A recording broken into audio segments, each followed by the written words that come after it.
Okay, we're live, everybody, on another Friday live chat, live stream.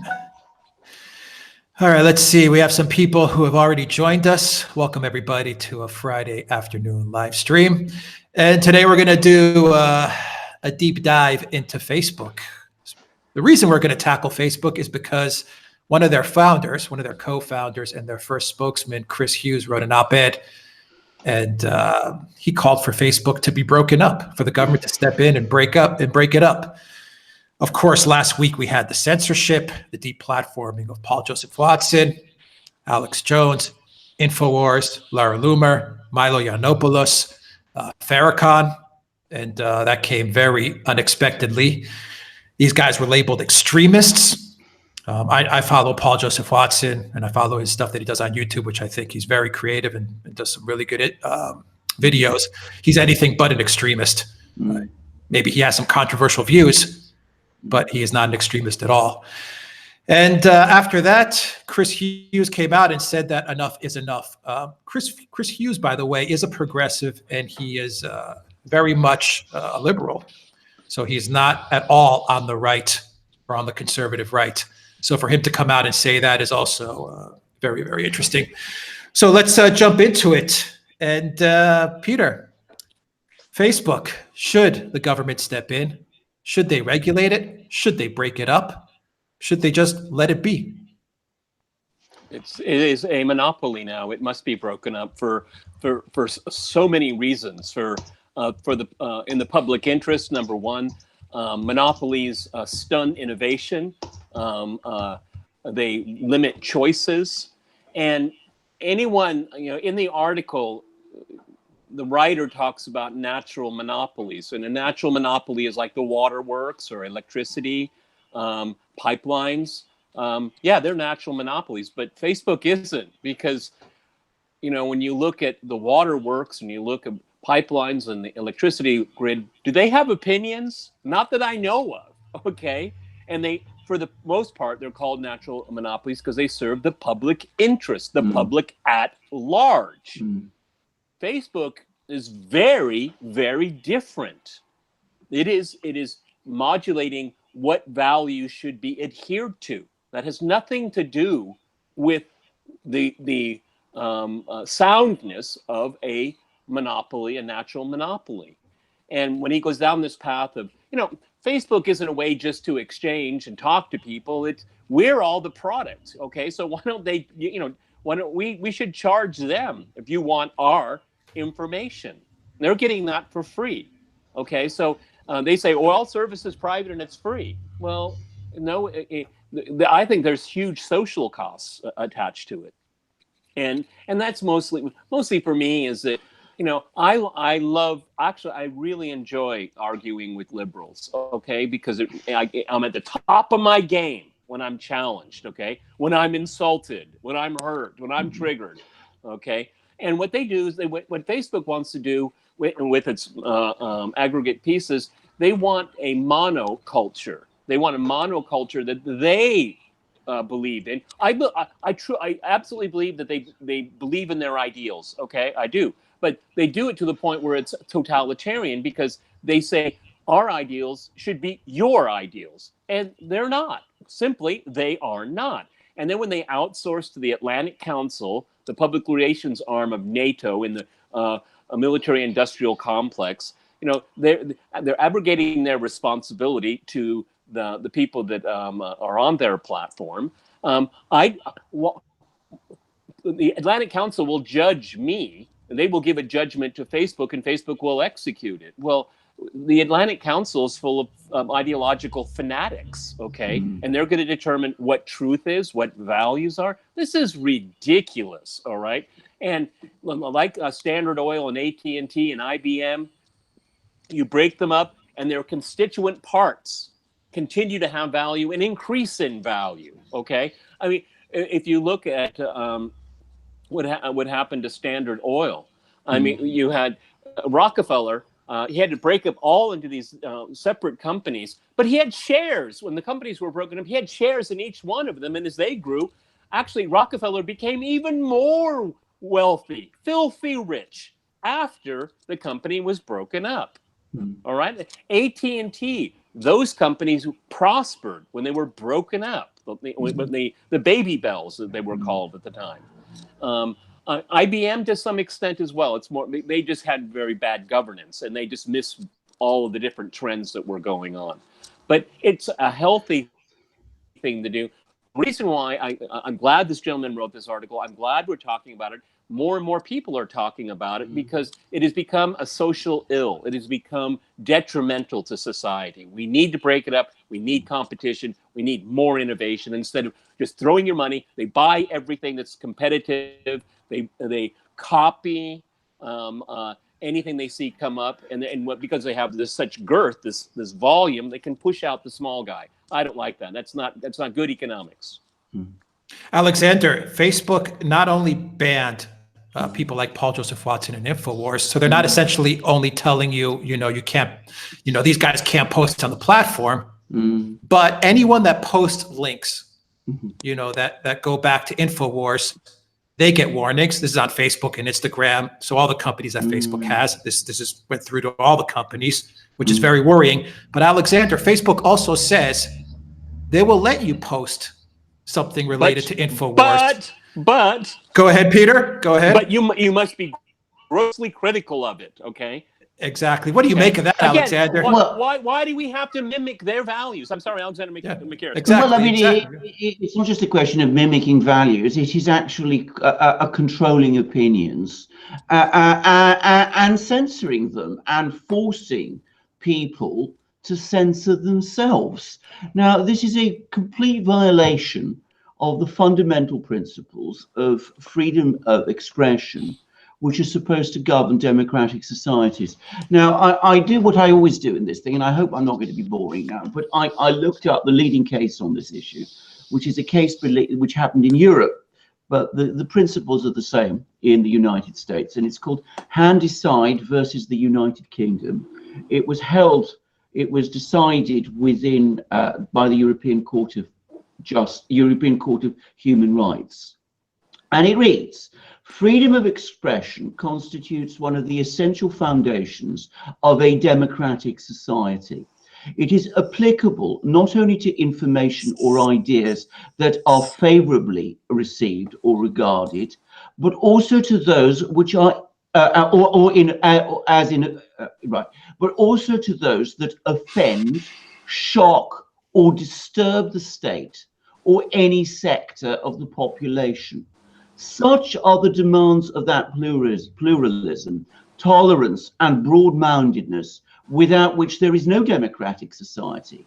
That means, amongst other things, that every formality, condition, restriction, or penalty imposed in this sphere must be proportionate to the legitimate aim pursued. Now, you cannot possibly say that this kind of banning, censorship, and mind control relating to Alex Jones, InfoWars, Paul Watson, all of these people can remotely be described as proportionate to the legitimate aim pursued. First of all, there is no legitimate aim being pursued. These people are expressing opinions. They are not breaking the law. They are not engaging in hate speech.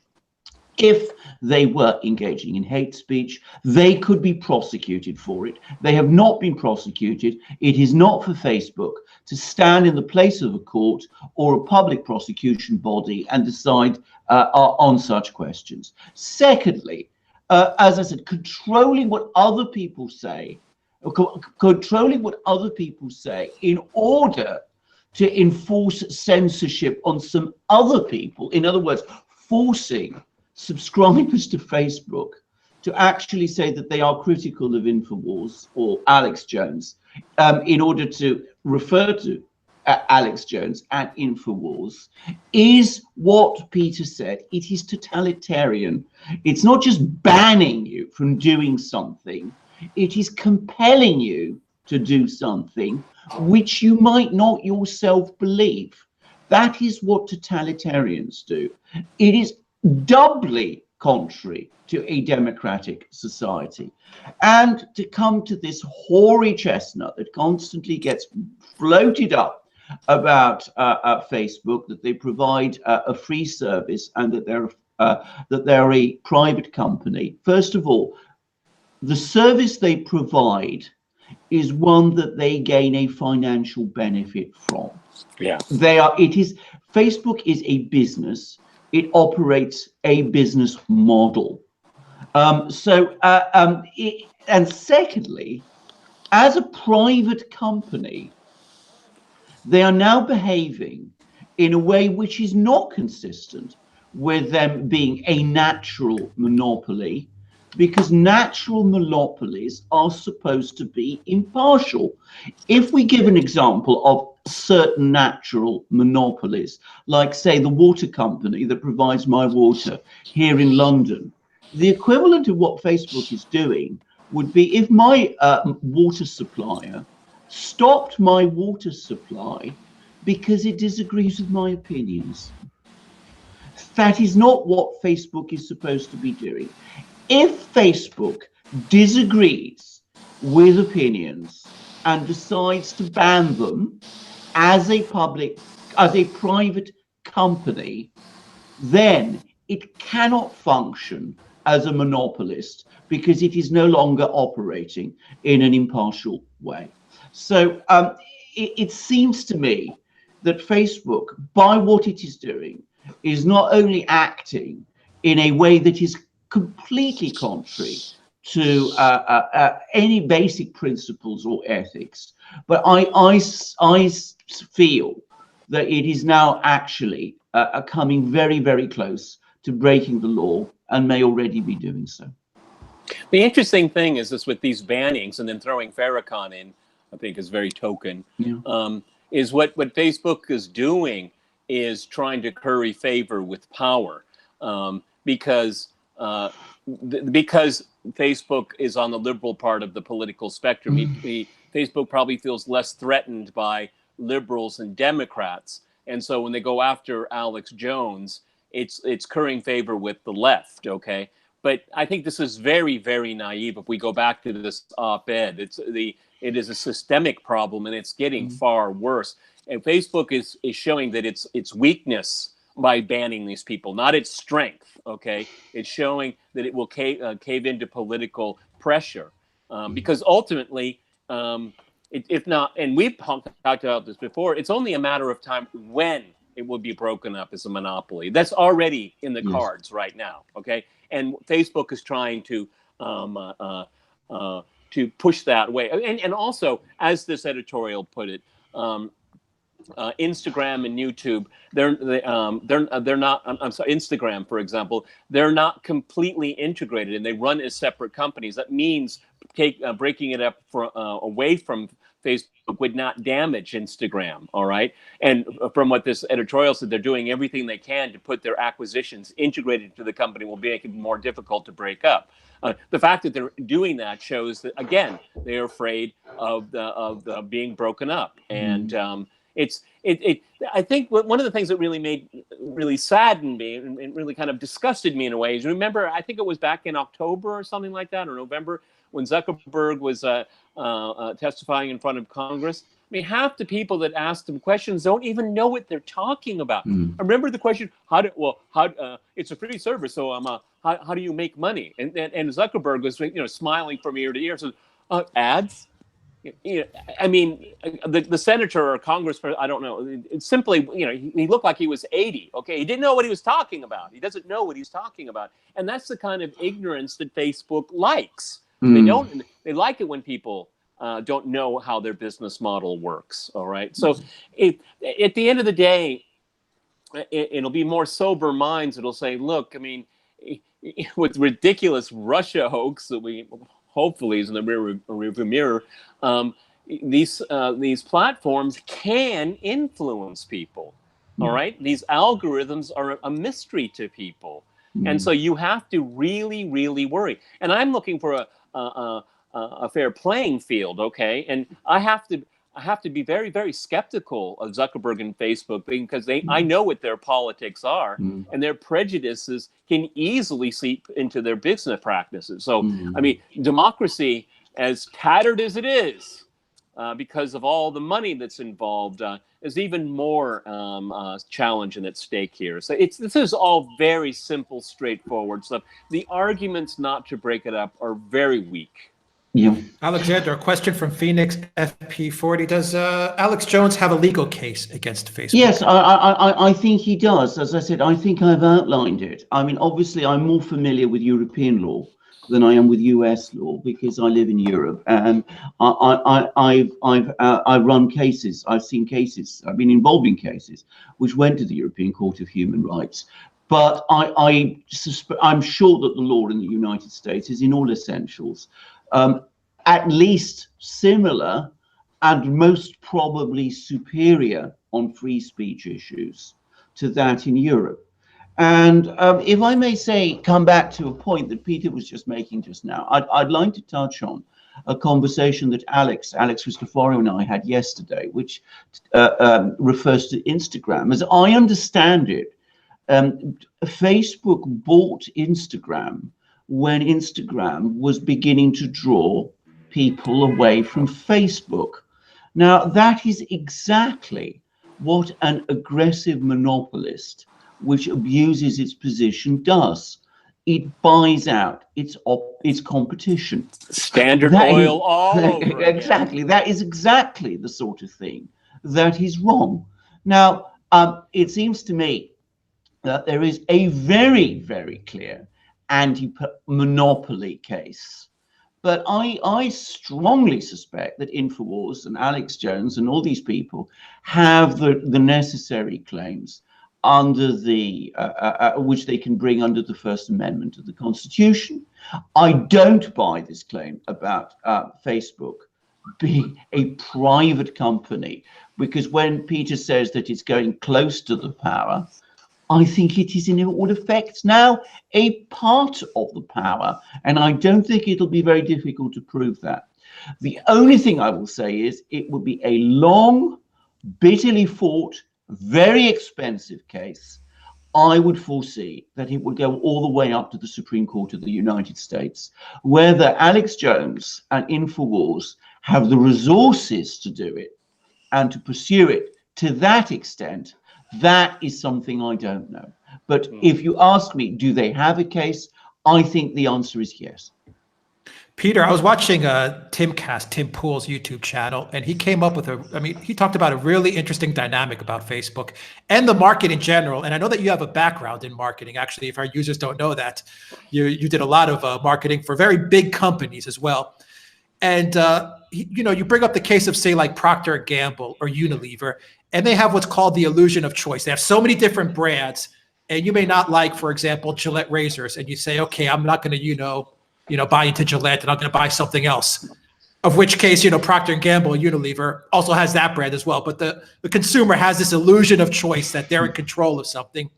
And Tim Pool made a very interesting case that Facebook, Google, Twitter, all these companies, they operate in very much the same way. So people are pissed off at Facebook and the censorship and the banning, and they say, you know what, screw Facebook. I'm going to use Instagram. What do you make of that? Yeah, and that is but that's the best reason to break this monopoly up here, because Instagram was a growing threat to Facebook. Instead of Facebook getting better, what they did was just buy it. And who knows what would have happened to Instagram if Instagram had been left alone and it remained with its original owners. Again, this is the innovation issue here. If you have all of these assets under one umbrella, you tend to move. You do not focus all. You can't focus on all of these assets at the same time. You tend to put things in order and prioritize it.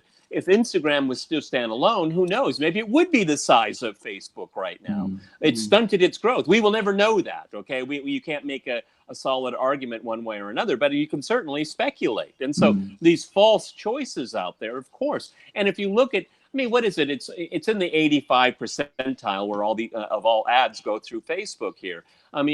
We need other platforms that can be more competitive when it comes to ads, all right? Again, there's any argument one comes up to keep the status quo is so feeble. It's so ridiculous, all right? And the Standard Oil, I encourage people to look at the history of Standard Oil. And Alexander Mercouris is right. I mean, Rockefeller, he'd become the richest man in the history of the world. That's how rich he was. And he still lost his case in the Supreme Court. If you go back to the founders, I'll speak for the American side here. If you go back to the founders, all of them were huge fans of Adam Smith, and he wrote about the evils of monopoly. And we know, if you look at the Federalist Papers, they actually talk about the threat of monopoly. They knew this a long, long time ago, and it's repeating it. This is the new Standard Oil. But the difference is Standard Oil didn't refuse to sell you oil or its component parts because you were a Mormon or a Catholic or a Jew or black or white. I mean, it's very, very different. Okay. Alexander, Facebook got some of its first funding from the U.S. government, as did Google, some of its first venture capital. These companies, Google and Facebook in specific, they've gotten funding from venture capital. I can tell you right now, a company that I've actually met with, which is Excel Partners in Silicon Valley in Palo Alto.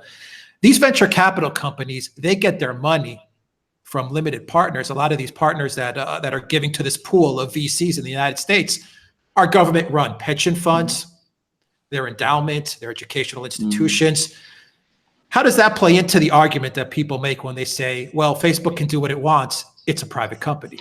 Well, the point is simply this. If Facebook is in fact a private company that survives through public funding or has been created via public funding. Well, it definitely grew through private grew because it had public funding, and because it depends on the state's favor to continue to operate in the way that it does. I think personally that the private company argument disintegrates, because at that point it becomes very clear that it is not in a position to make its own independent decisions based upon its commercial and independent needs. So at that point, it becomes clear that it is not a mere private company. It is no longer functioning in that way.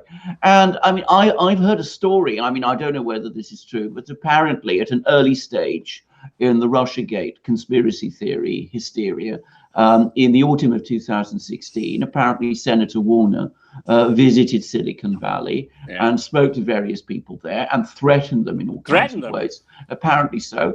And that was the start of all the crackdown that we've been seeing. Now, if that is so, and I'm sure it's true, by the way, I mean, I've never seen it contradicted.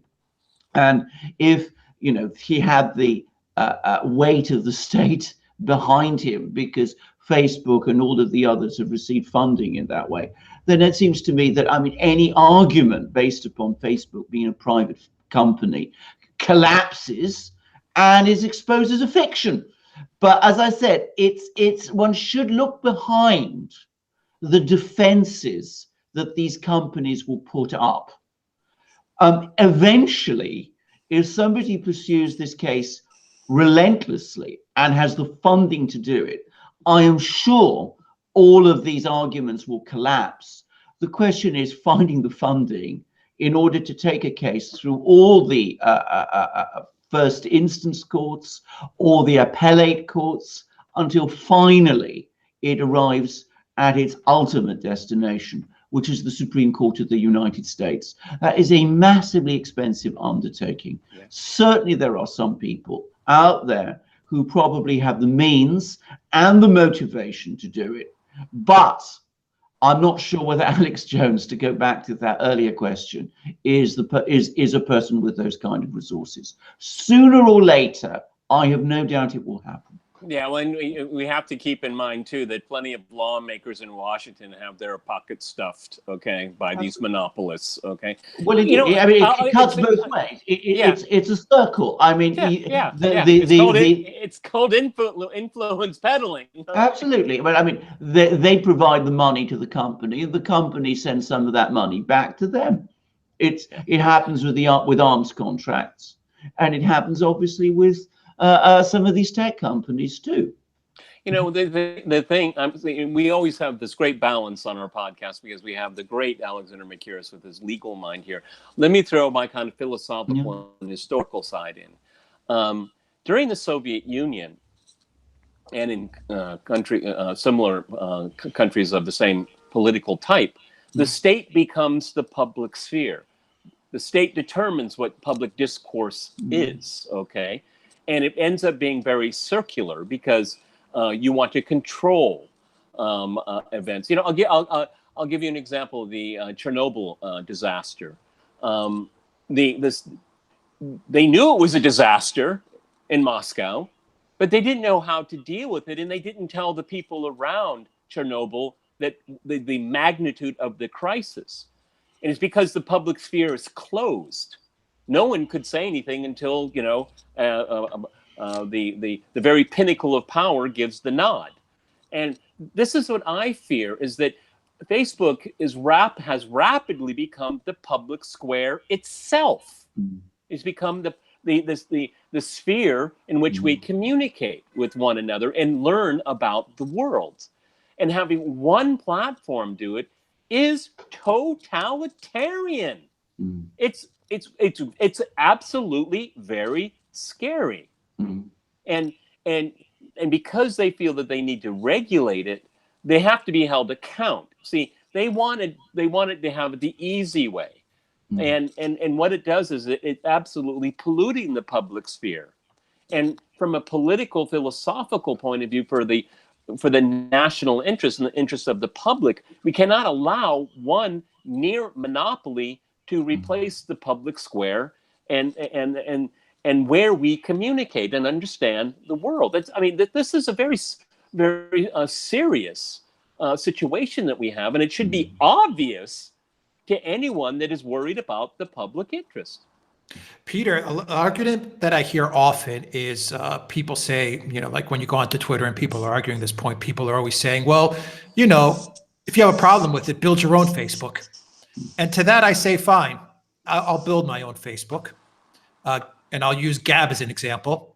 So Gab built its own social network, its own social platform, very much along the lines of what Twitter does more than what Facebook is. Gab gained a lot of traction, started to get a lot of users. Those users did lean to the conservative right side of the spectrum, if you want to kind of put them in some sort of basket, so to speak. Okay, they were more towards their libertarian conservative. But as Gab started to grow, all of a sudden, PayPal prevented Gab from accepting any payments to go up to a premium user. Their host provider, you know, the core infrastructure of what it takes to run a website, you know, the guts of a website, kicked them off. So they had to search for a different host. They were scraping images. What you do when you put a link and it shows you an image via the link, they were using some of Facebook's technology. Facebook cut them off from that. What do you make of that argument then, Peter, when people say build your own platform, but all of a sudden, not only Facebook, but a lot of the payment providers and a lot of the infrastructure providers gang up against you? Yeah, well, this is very serious. This is very serious, but that's exactly what Standard Oil did. Standard Oil bought all of, you know, people say, you know, Rockefeller's retort was, why don't you build your own company? No, compete against it, when he would set up fake companies and have fake competition. And then, you know, then it was the pipelines and the refineries. And then a competitor came up with a refinery and he said, well, I own all the pipes. I'm not sending any of the oil because it's my company to your refinery. Okay. Zuckerberg is a descendant of Rockefeller, because what Rockefeller did, he was involved in racketeering. That's what we would call it today, racketeering. And you give a perfect example of not allowing free and unfettered competition in the marketplace. When you just you shoot them in the knees. Okay, I mean that's predatory. That's predatory. Okay, okay. That's not good business. Okay. That's predatory. Okay, Alexander McCurris is going to finish me off here. Go ahead. Yes, I was going to say, Alex. You can see Alexander's ready to jump in. I know that look. This is just to supplement what Peter's saying. I mean, what you have described there, Alex, sounds to me very much like a cartel.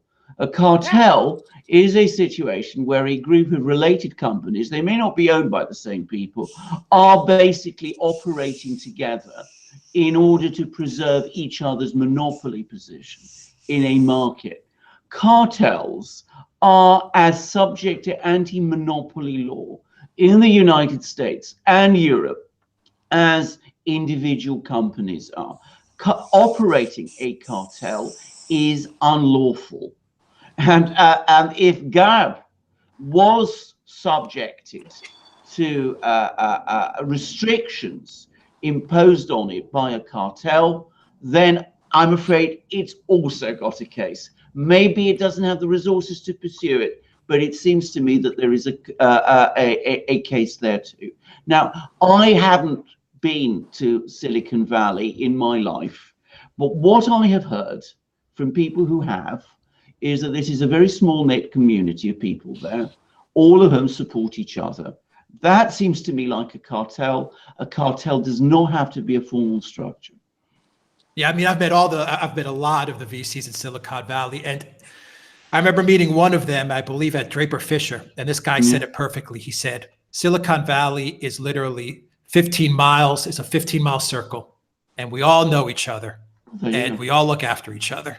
I mean, that is the extent of what this ecosystem is. Well, there you go. I mean, they can know each other, but they cannot operate a cartel. As I said, the actions. They're all liberals. Well, indeed. Yeah.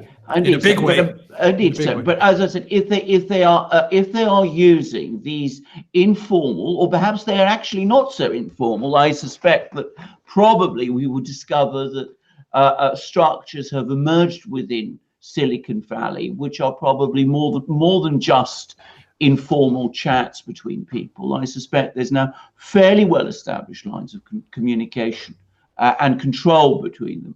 But if there is a concerted conspiracy, if you like, to stifle competition, then that is the operations of a cartel, and that is illegal. And we can't forget the very important component here is that the deep state loves these monopolies. They only have to go to one stop, okay? And as they're rifling through all of our data here, I mean, I'm sure the NSA, I'm sure Facebook has a seat at the head of the table, as it were. Peter Snowden exposed that, didn't he? Yeah. I mean, that's the whole. Everything about Snowden hinges on the fact that he exposed that all the social media companies, the big tech companies, basically had an open backdoor. And there was one. What was the company that said no and they destroyed it? I can't remember it. I mean, you know more about history than I do. I'll tell you which one. It was either Yahoo or Microsoft, and I actually believe it was Microsoft. But maybe our users will tell. Yeah, well, they were in the chat. But I believe Microsoft eventually caved. But in the beginning, Microsoft said, or Yahoo. One of them said no way. Another platform. I'm trying to remember the name, and I can't remember. But he just said no, and then he was just demolished. Well, can I come back to that point then, Peter? If all of these companies are operating in collaboration with the intelligence services and the security services of the United States in order to carry out policing activities, and they're providing their technology and their systems to the intelligence and security services in order to enable those intelligence and security services to carry out surveillance, then that further weakens the claim that these are simply private companies. And if it's part of the nature of this relationship that the intelligence and security services are assisting them in preserving their monopoly position, because that makes that surveillance easier, then that frankly means that they cannot be described as private companies anymore. So it was Yahoo, actually. It wasn't. Yes, I don't think they're sure either, but I'm seeing here it was Yes, Yahoo. And Yahoo has essentially become irrelevant. I mean, as a platform. Though interestingly enough, it was Yahoo that wanted to buy Facebook for $1 billion. For $1 billion. Yeah, that's correct. So Peter, banks, including Chase Bank, are actually starting to deny some of these people that have been censored the ability to open accounts. Once again, I forgot the name of a couple of people. Maybe Laura Loomer may be the one person that was denied access to opening a bank account. But we see that this is spreading to offline activities as well. Are we heading towards the way of China and the social ranking system and what's going on in China? It certainly looks like it to me. I mean, you know, there's one thing to be an opinionated person. I mean, what's her name? The immigration woman. What's her guy? This is what happens with old age. Lauren Southern? No. She was on Trump's side, and then she turned against him. You know, Ann Adios Coulter. America. Ann Coulter. Ann Coulter. Okay. Yeah. Okay. I mean, I like listening to her. I mean, she's got great presentation. She marshals the facts, and she drives people up the wall.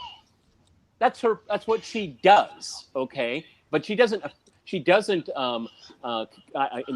engage in hate speech. She's not inciting violence. These are always the main priorities we have when we think about limiting free speech. I mean, you're going to start cutting people off from the real economy because you have an opinion that is not favorable with the sector of society. That's totalitarian. I think I've said it 4 times now.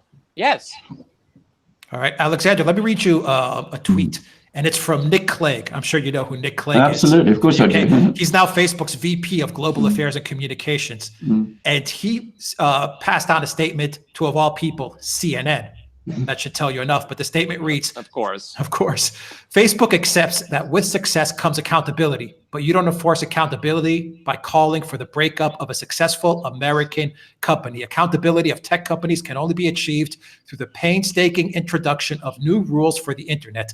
That is exactly what Mark Zuckerberg has called for. Indeed, he is meeting government leaders this week to further that work. Nick Clegg, Facebook's VP of Global Affairs and Communications. Alexander.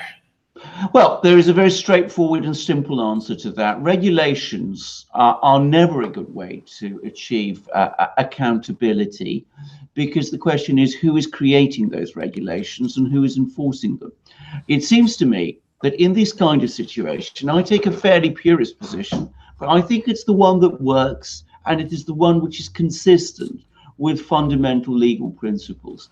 Either you have accountability through the market, which is to say that companies compete with each other on an equal basis in a situation where nobody achieves any kind of monopoly position, which Facebook has, and to say that it shouldn't be broken up because it's a successful American company. So is Standard Oil. Well, exactly. So that completely misunderstands the whole point about monopolies.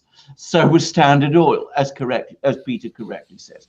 Or you can achieve accountability through a different way, which is to do it through the political process by making companies like Facebook openly and straightforwardly public companies, in other words, state-owned public companies, operate them as state-owned utilities with all the proper rules, regulations, restrictions, and laws that go with that, and which go with a control through the political and electoral process. I don't think anybody is suggesting the second, because I think that would be extremely difficult. So it seems to me, why waste time creating complex rules for the internet, which we know are going to be weighed very much in favor of some people and will work against others, and that is the intention. Why not go for the straightforward and simple solution, which is to operate anti-monopoly law? Now, Nick Clegg is supposed to be a liberal. He was for a long time the leader of the Liberal Democratic Party of Britain, which he almost destroyed, by the way. As a liberal, he is supposed to understand these things. I find it very interesting that a liberal, a self-professed liberal, is defending monopoly. That is not what liberals are supposed to do. Adam Smith, who was, let us remember, a liberal, would be turning in his grave if he were to hear something like that. All right, let's get to some super chats, guys, that we have from Bob Lyman. Is there a case for making paid lobbying illegal? Peter, Alexander, what do you guys? Is there a case to make lobbying illegal? Well, no, just real quickly. I mean, lobbying is corruption. We just call it by a different name, okay? And that is the scourge of politics, particularly in the United States. I can't speak about the UK, but that is the scourge of politics in the United States, because that's why we're having this whole conversation. Okay, I mean, on its face, it's obvious this is a monopoly, near monopoly company that is infringing upon the most important thing in the American Constitution, and that is freedom of speech. I mean, this is like your whole house is on fire and you're not reacting. Okay, so what we have to do, and every politician talks about it, but nothing's ever done, because they're all corrupt to one level or another. Is that when you got to get money out of politics? It's easy to say that, but when someone's filling your pockets, it's really hard to say no. I mean, Peter's absolutely right. Now, I mean, what we're talking about, and Peter's completely right about this, when people talk about lobbying in the United States, happens much less in Britain.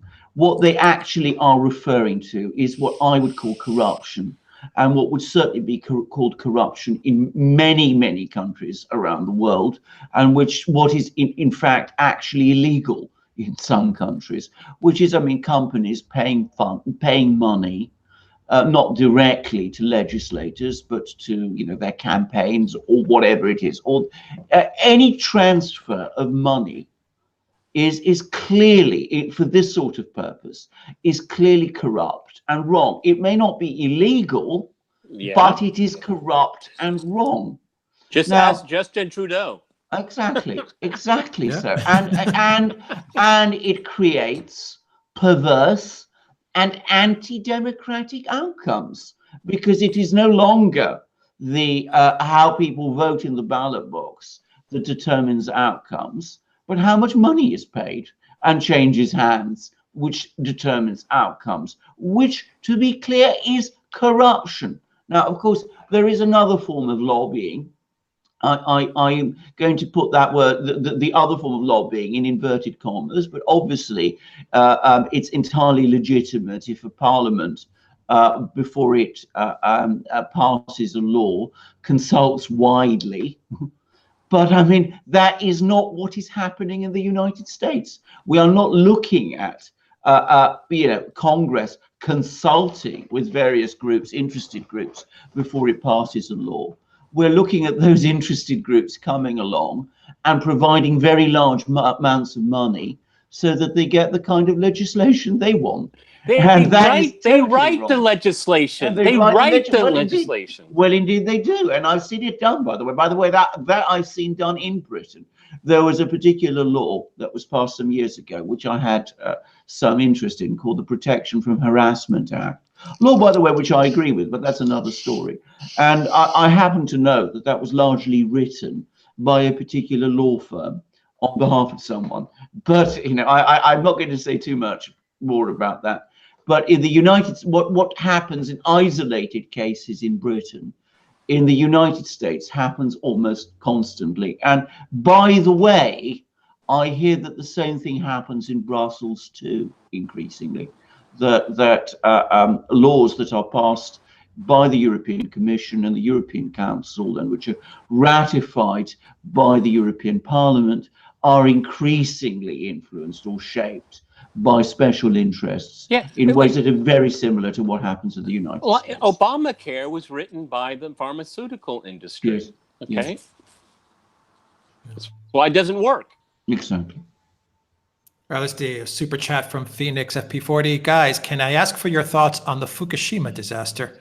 There is a news blackout in the UK. I'm no ecologist, but will this affect us all?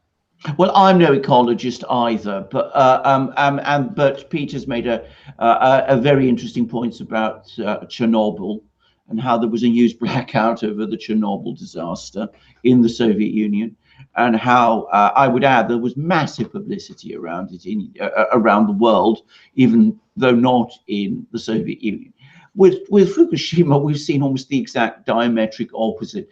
I'm not sure that this is true, but I saw a report somewhere which said that the emission of radiation from Fukushima over an extended period was actually greater than at Chernobyl. I want to stress, I don't know whether that is true or not, but that's what I did read. If so, then, as I said, the health consequences could be at least as bad and possibly worse. But the same kind of news blackout that was imposed around Chernobyl within the Soviet Union has been imposed around Fukushima, only for very much longer. And that must tell one something about the media space. I don't know enough about the story. Okay. All right, Jonathan says, Peter may have a Trudeau rant, tapping my foot patiently. Peter, is there a Trudeau rant somewhere? No, I just somewhere wanted in this to live stream? I just wanted to say that, here's this great liberal, for people kind and all that. But, this guy is just as much of a sleazeball as the rest of them, okay? What a clown, just a clown. With a stupid face, wearing stupid clothes, acting like an idiot, but he's no different than the rest. Okay. Well, indeed, he just trafficked in his father's name. That's it. Well, can I just stick an oar in, which is that I find it very interesting that the thing that is bringing Trudeau down is exactly the kind of corruption that Peter was talking about, because all of this ultimately relates to a powerful Canadian company which has been carrying out lobbying, because that's what this scandal in Canada ultimately is. And this is the man, of course, who presented himself as holier than thou, whiter than white, more virtuous than anyone. And we see, and this is an iron rule I have, by the way, that people who present themselves that way and claim to be the least corrupt people, more often than not, as Peter says, are frauds, or at least quite possibly the most corrupt people. But there we are. Yeah, well, Canada has elections in October, don't they? Yeah. I mean, it's like Madonna. Madonna, she said that it was during the Sochi Olympics that people should boycott the Olympics in Russia because they're homophobic. But did Madonna shut down her fitness clubs in Moscow and in St. Petersburg? No, they're very, very expensive. They're considered the top drawer, but no, her hypocritical words are in public, but no, she has her hypocrisy is private. She won't. It affects her businesses here, and she didn't do anything about it. That's these kind of people. Alexander Makiris is right. The more they yell about their virtue, the more corrupt they are. Yeah, absolutely. All right, guys. What news are you guys following? Let's wrap it up here. We're on for about an hour. What are the stories that we should be talking about and looking at? I haven't watched you guys' video that you just put up today. Yeah, we put up two. We put up one on Bolton. Oh God, I was working on them all day too, and I forgot. We put one up on Bolton and another one on Barr. Another one on Barr, the contempt. I'm watching obviously Iran very, very closely with this. We'll make a separate video on this one tomorrow if you want. Just the lunacy of generating an artificial crisis. That's what they always do here. I have a whole lot to say on that. Scott Ritter has an article in the American Conservative. Suggests everybody take a look at it. I sent you guys the link. And watching the buffoonery being played out by the State Department vis-a-vis Venezuela. Absolute lunacy and so embarrassing. It's so amateurish. Okay, really, you really would have thought that after all these forced regime changes, they would have gotten more slick, but no, they're getting more sloppy. Okay, and I want to talk about, not today because I know you got to run, but I want to talk about the empire unhinged, and that's what we're seeing right now. Unhinged empire. What do you mean by that, Peter? Real quick. What line are you? No. But look. The United States, the reason why it is being so aggressive, because it realizes it's losing control. It's losing control.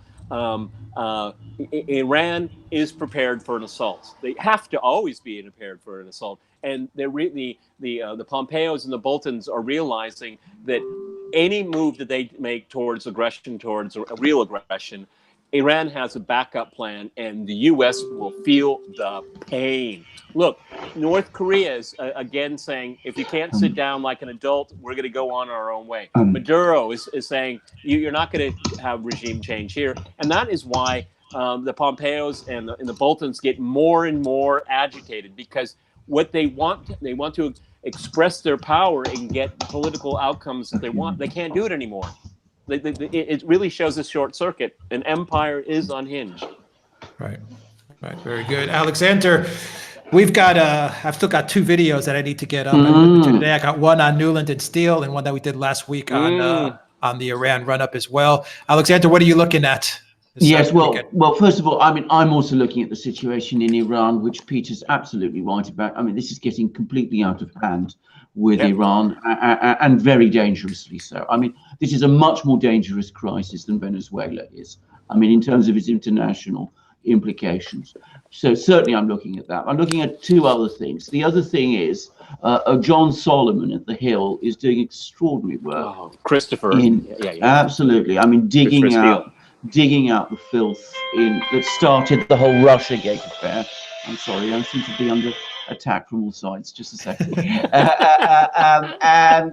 The business with Russiagate, it's now becoming increasingly clear that the FBI were well aware from a very early stage that Christopher Steele was a political operative and hitman. A hack, exactly. I'm also beginning to think, I'm not beginning to think, I've been thinking of this for a long time, but my feelings are crystallizing that there are potential criminal offenses here relating to Christopher Steele's work and relating to the work that other people did who had contacts with Christopher Steele. I would strongly advise people to follow these articles of John Solomon's in the Hill. We'll be providing links to them because, I mean, we now know that the State Department was looking at Christopher Steele, that they very quickly assessed him to be working for the Clintons, that they were very quickly assessed that he was a political operative, not someone providing genuine intelligence. And so I think we need to follow that story very carefully because I was just going to say that, I mean, you know, CNN has been running these town halls with all the potential Democratic contenders for 2020. I find it really remarkable that they took a break and had a Jim Comey on. I mean, it just isn't blatant interference there. I mean, what they're doing is they're covering for him, okay? Because Comey knows that heads will roll at midnight, and he's going to be very, very close to the top. I mean, we're going to see that this was he ran this operation. There are so many instances why it's so bizarre why Maine Justice would be involved in so many of these things when it would have gone out to district offices, you know. But no, it was all at Maine Justice, and it was all focusing on his clan of people right there. It is truly remarkable. And then you have CNN coming out and carrying water for Jim Comey. Again, I'm beginning to say this every time we do a podcast. We have to fit him out for an orange jumpsuit because he's going to get one, and probably a lot quicker than you think. Yes.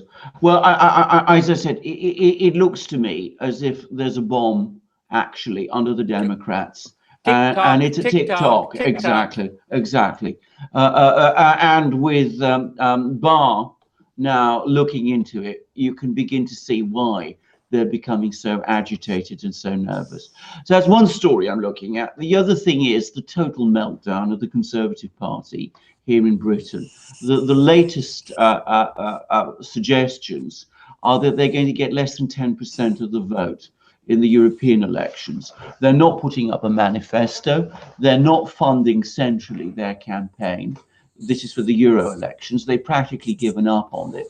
The incredible thing is that though the Conservative Party is collapsing, they still don't seem to be able to get their act together to remove Theresa May, or indeed to do anything. It's a case of the rabbit caught on the motorway in the headlights of the oncoming car.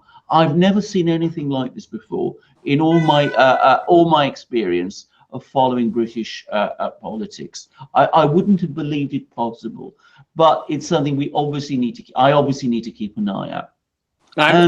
I'm thoroughly enjoying watching the self-destruction of the Young Turks. Cenk Uygur, he's lost it, man. I mean, he's been drinking that Mad Owl Kool-Aid too much. Okay, he's lost his mind.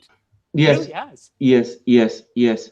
Of course, absolutely. Along which lines, Peter? Which videos or which which Well, no, news I'm outlet just after report? the 90-minute telephone conversation Putin and Trump had. Oh You know, yeah. this is evidence. It's evidence. You know, I was watching. Roger! I was watching. I believe it was Cenk Uygur and Aaron Mate. I believe they were talking, or was it? Or no, Glenn Greenwald. You sent me that video. I made the same mistake. Yeah, you're Yeah, right. yeah. And I remember one was arguing. They're arguing, who's right about the whole RussiaGate hoax. And Cenk Uygur, made the case that the fact that Trump wanted to scale back some of the sanctions is proof. That is the definitive proof that Trump is in Putin's pocket.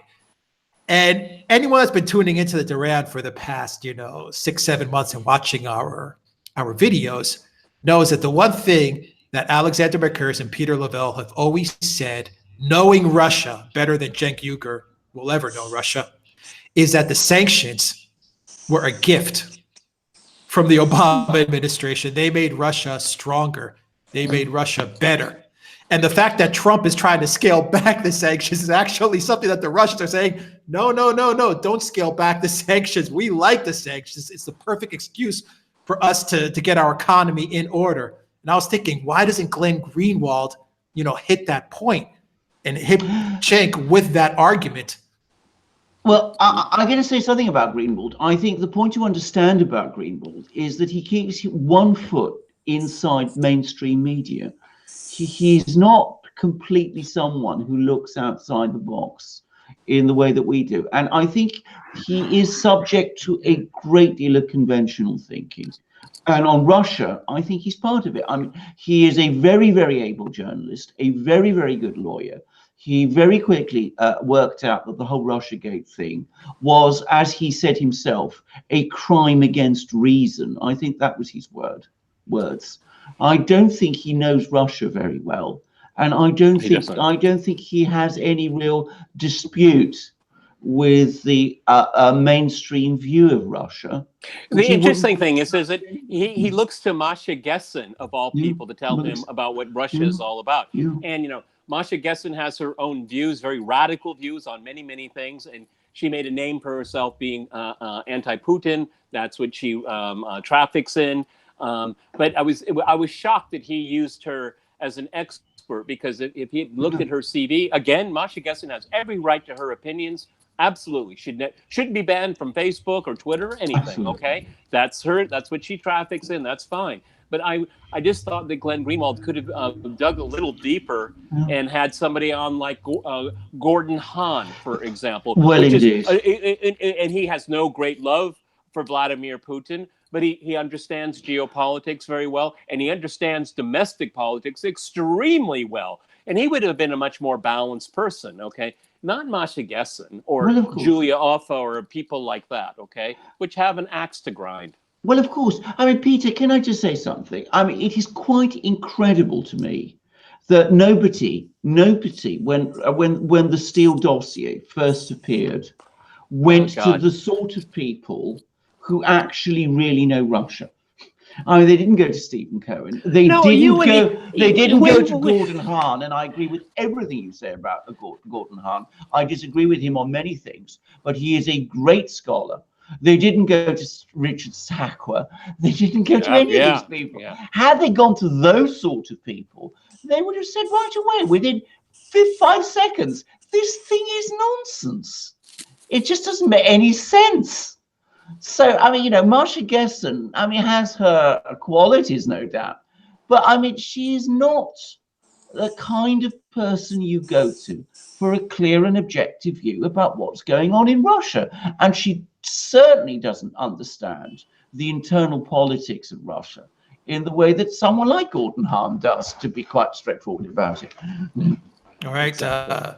Susan says Giuliani is going to Kiev. Yes, he is going to Kiev. That could be a video in and of itself, and I can't wait for Giuliani to see what he digs up. He was amazing on Laura Ingraham. I mean, for a man of his age, he has enormous vigor. Okay, yes. He's very passionate about it. Yeah, I know that the left is saying, oh, this is a political hit job against the Democrats. Yeah, really, 2 years? What was the left's hit job? Using a hoax, a conspiracy that was ginned up by a former MI6 officer that hadn't been in Russia for 9 years and probably paid a nice penny to people, either two ways. Either he just made it all up, or he paid people that he probably knew was lying to him. Okay, so I mean, hit job and Giuliani. Oh, what was Steve Bannon said? Trump now is going to go full animal, and I'm not surprised. Right, and we got one last super chat from Jay Krubug. An excellent article at Mint Press News shows that Venezuelan issue is related to GMO giant Monsanto Bayer. Okay, well, we'll look at it. We'll look at that article for sure. Yeah. Guys, you can see all the articles that Alexander is linking up to on the Duran.com. So make sure you go to our website and see all the articles, a lot of which we're talking about today, a lot of these articles and what they're saying as well. So visit the site, take a look at the site, newly designed site, and you guys will like it. Also go to the Duran shop, buy a t-shirt. It really helps us out. Guys, let's wrap it up. Thank you for joining us on this Friday afternoon live stream where we talked about Facebook and other things as well. Take care, everybody, wherever you are. Peter Lavelle, the man, the myth, the legend in Moscow. See you on Sunday. See you on Sunday. All right, for a crosstalk recording. Alexander Mercouris, the Oracle of London. Alexander, what are your plans this weekend? Oh, I'm going to have a nice quiet weekend. I've been very busy the previous weekends, the previous 3 weekends on all sorts of issues and trying to keep up with the news. But this weekend, I'm going to be going out on a long drive with my dogs, my 2 dogs. We're going to go to a nice park. We're going to wander around with the sun's coming out. It's getting much, much warmer again. So I'm going to enjoy a nice, quiet weekend. Except, of course, we might do some videos too, Alex. But that's that depends on timings and our availability. Yes. We'll do some videos. We have some videos coming up Saturday and Sunday as well. Indeed. All right, guys. Thank you very much. Thank you for everyone who joined us on this live stream. We hope you have a really good Friday and a good weekend. And keep tuned in. We got some videos coming up. Remember, hit that subscribe button, smash that like button, share the channel with everybody you know, guys. Take care, everybody.